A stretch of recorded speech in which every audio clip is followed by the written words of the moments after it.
So we're getting there. Still plenty of picking to do. There are plenty of them about. And as I've always said about my foraging videos, if you're going to forage for food, try and forage in areas that has had the least impact by humans if possible. It just means you're going to get a cleaner food, I suppose.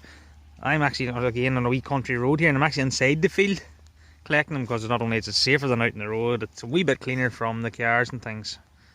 But then saying that's a quiet country road anyway, so it shouldn't be too bad anyway. So this is what we need to make our Sloe Gin. Caster sugar, some nice ripe sloes, some scales, the gin itself, and I'm using a sharp knife with a very fine point, or you can use a cocktail stick or even a fork will do. And again, this is just a measuring jug.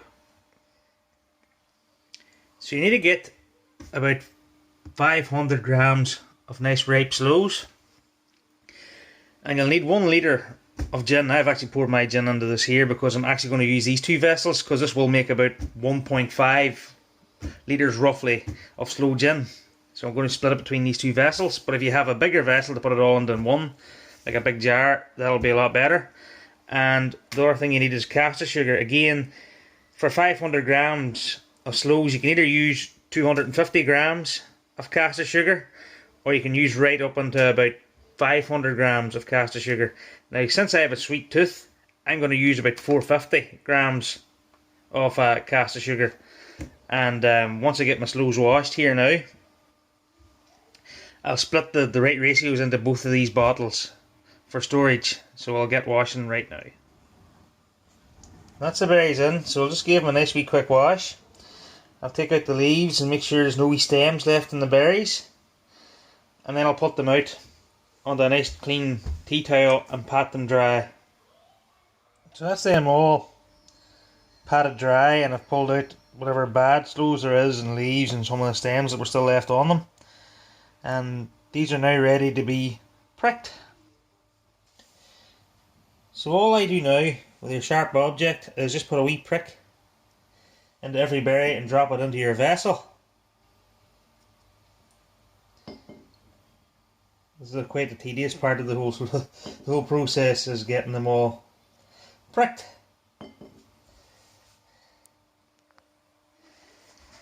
So that's the tedious bit done, was pricking all the berries and getting them into the bottles. Now what I have to do is put the sugar into the 2 bottles, so I'll just use a wee funnel or something like that to get the caster sugar into each bottle.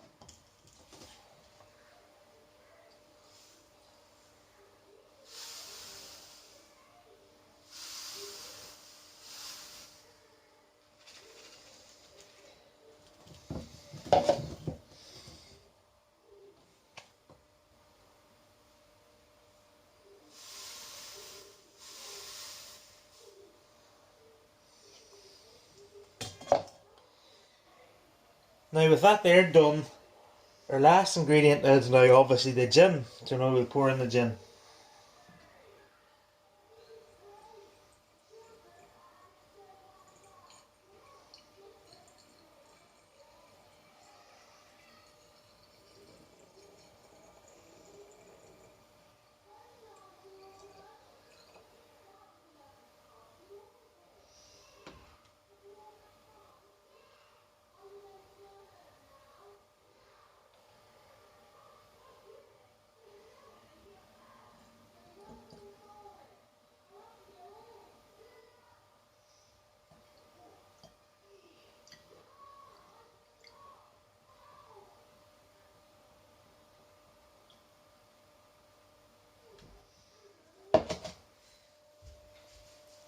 So the next part of the process is to, once the ingredients are all in the bottle, so you have the sloes, the gin and the sugar, is to give them a really good shake, a really good mix in each bottle.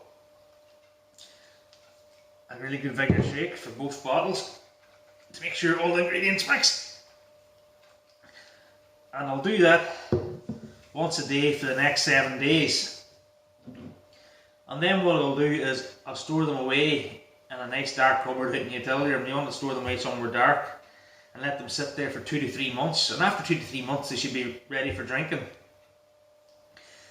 So what I'll do with these 2 bottles after 2 to 3 months is I'll take them out and I'll strain them through a nice fine sieve into a container so we've got a nice clean liquid. When I mean clean, I mean no bits in the liquid. It should have a nice purpley reddy colour. And I'll then rebottle them into a nice clean bottle, and that's your Sloe Gin ready to go. And as I say, I've used 500 grams of berries and about 400 grams of sugar, and because I hadn't got a big enough container, I've used it over 2 bottles, so I had to split the ingredients as best I could for the right ratios in each bottle. Again, if you have one big large container, that'll take both of them with a wider neck, like a big jar, because the problem with the bottles, you can use the bottles, are fine, that's what I use, but you use a jar, it's easy to get the ingredients in and out of, but the bottles are fine. Now, that's really all I can show you. I'll show you in 2 or 3 months' time the end products of these, but what I will do, I'll show you some pictures of what it should look like, and maybe you can have a bash at it yourself, because this time of year here in November is perfect for picking sloes, and it's a good chance to make a nice wee brew. So thanks for watching, guys, and I hope this was helpful.